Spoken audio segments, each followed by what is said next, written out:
Hello प्यारे बच्चे, राधे राधे। आशा है कि आप सभी स्वस्थ और बहुत ही अच्छे होंगे। आज का टॉपिक है दाएं हाथ के हथेली का नियम, राइट हैंड पॉम रूल और मैक्सवेल के दक्षिणावर्ती पेंच के नियम की हम बात करेंगे और बहुत ही शानदार इसकी चर्चा करेंगे और बहुत ही शानदार आपको सिखाएंगे भी। हमारे चैनल पे आप सभी प्यारे बच्चों का हार्दिक स्वागत है। यदि आप चैनल पर नए हैं तो चैनल को सब्सक्राइब अवश्य कर लें।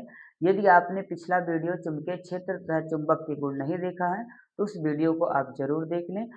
तो आइए ध्यान से और इसको अच्छे से समझते हैं।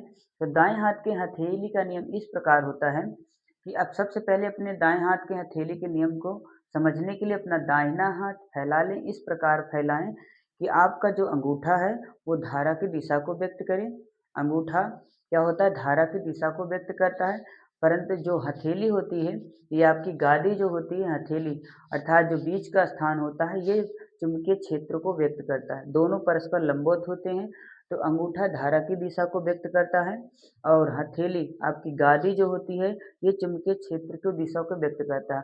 अगर ये गादी आपकी काम में नहीं ली जाती तो अंगुलियों को शेष काम में लेते हैं, क्योंकि ये घूम पाती है, जिससे हम चुंबकीय क्षेत्र ज्ञात करने में हमें मदद मिलती है। तो इस प्रकार हम लिख सकते हैं कि हम अपने दाएं हाथ की हथेली को इस प्रकार फैलाएं कि अंगूठा बहने वाली धारा की दिशा को तथा शेष अंगुलियां क्या होती हैं, चुंबकीय क्षेत्र की दिशा को व्यक्त करता है और यही दाएं हाथ के हथेली का नियम है। तो इस प्रकार हमने एक दाएं हाथ के हथेली का नियम समझने के लिए एक चित्र बना रखा है। ये मान लेते हैं दाहिने हाथ हथेली है, अंगूठा जो आपके है धारा की दिशा, बहने वाली धारा की दिशा, तथा अंगुलियां हैं वो चुंबकीय क्षेत्र की दिशा अर्थात जो आपकी हथेली है, गादी है, ये चुंबकीय क्षेत्र की दिशा को व्यक्त करता है। तो इस प्रकार हम समझ सकते हैं कि अंगूठा धारा की दिशा तथा ये गादी आपकी क्या होती है, चुंबकीय क्षेत्र की दिशा को व्यक्त करती है। या फिर आपको काम में अंगुलियां ले लेना है। तो इस नियम के अनुसार हम दाएं हाथ के हथेली को इस प्रकार फैलाएं कि अंगूठा चालक में बहने वाली धारा की दिशा, तो अंगूठा में चालक में बहने वाली धारा की दिशा तथा अंगुली शेष अंगुलियां जो होती हैं, शेष चारों अंगुलियां यानी शेष चारों आपकी अंगुलियां चारों चुंबकीय क्षेत्र की दिशा को व्यक्त करती है। अर्थात शेष जो अंगुलियां होती हैं चारों आपकी क्या होती है, चुंबकीय क्षेत्र की दिशा को व्यक्त करता है और यही दाएं हाथ के हथेली का नियम है। पुनः फिर से समझ लें, अंगूठा धारा की दिशा, शेष चारों अंगुलियां क्या होंगी, चुंबकीय क्षेत्र की दिशा को बताता है और यही दाएं हाथ के हथेली का नियम है। तो मैक्सवेल का दक्षिणावर्ती पेंच का नियम समझने के लिए हम मानते हैं पेचकस है और पेचकस को किसी पेंच को कसने के लिए जब आप डेस्क या बेंच में किसी पेंच को कसा जाता है तो हम उस नियम को इससे समझ सकते हैं। तो पेंच की जो नोक होती है, पेंच को कसते समय जो नोक होती है विद्युत धारा की दिशा को व्यक्त करता है।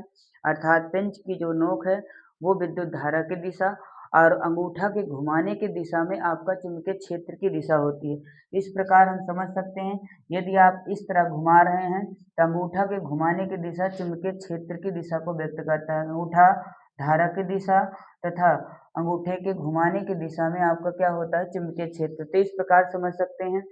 तो यानी ये एक प्रकार का आपका एक पेचकस है। तो पेचकस को नोक जो होती है वो क्या होती है, विद्युत धारा की दिशा तथा अंगूठा के घुमाने की दिशा में आपका जो चुंबकीय क्षेत्र होगा इस प्रकार होगा। तो चुंबकीय क्षेत्र की दिशा को अंगूठा के घुमाने की दिशा में होता है। तो मैक्सवेल का दक्षिणावर्ती पेंच का नियम, यदि आप इस प्रकार ऐसे घुमा रहे हैं तो अंगूठा धारा की दिशा अर्थात पेंच का जो नोक है वो धारा की दिशा और अंगूठा के घुमाने की जो दिशा में होता है चुंबकीय क्षेत्र ऐसे होगा। तो चुंबकीय क्षेत्र इसमें ऐसे होगा, यहाँ पर चुंबकीय क्षेत्र ऐसा होगा। नियम के अनुसार पेंच को कसते समय दाएं हाथ में इस प्रकार पकड़ें कि अंगूठा धारा की दिशा, आपका अंगूठा धारा की दिशा में होना चाहिए तथा घूमने अंगूठा के घूमने की दिशा में आपका चुंबकीय क्षेत्र की दिशा होगा। जैसे हम पेचकस है, हम पेंच को कस रहे हैं तो अंगूठा आपकी धारा की दिशा तथा अंगुलियां जिस तरफ घूम रही हैं अर्थात अंगूठे की दिशा में चुंबकीय क्षेत्र होगा। अंगूठा जिस तरफ घूम रहा है उसी तरफ आपका चुंबकीय क्षेत्र होगा। यदि आपका अंगूठा इस प्रकार घूम रहा है तो अंगूठे के घूमने की दिशा में क्या होगा, चुंबकीय क्षेत्र और ऊपर की ओर क्या होगी, नोक जो है धारा की दिशा को व्यक्त करता है। इस प्रकार आप सभी प्यारे बच्चे दाएं हाथ के हथेली का नियम तथा दक्षिणावर्ती पेंच के नियम को बेहतर तरीके से समझ गए होंगे। यदि आप चैनल पर नए हैं तो चैनल को सब्सक्राइब, लाइक, शेयर, कमेंट जरूर करें। जय हिंद प्यारे बच्चे, जय भारत।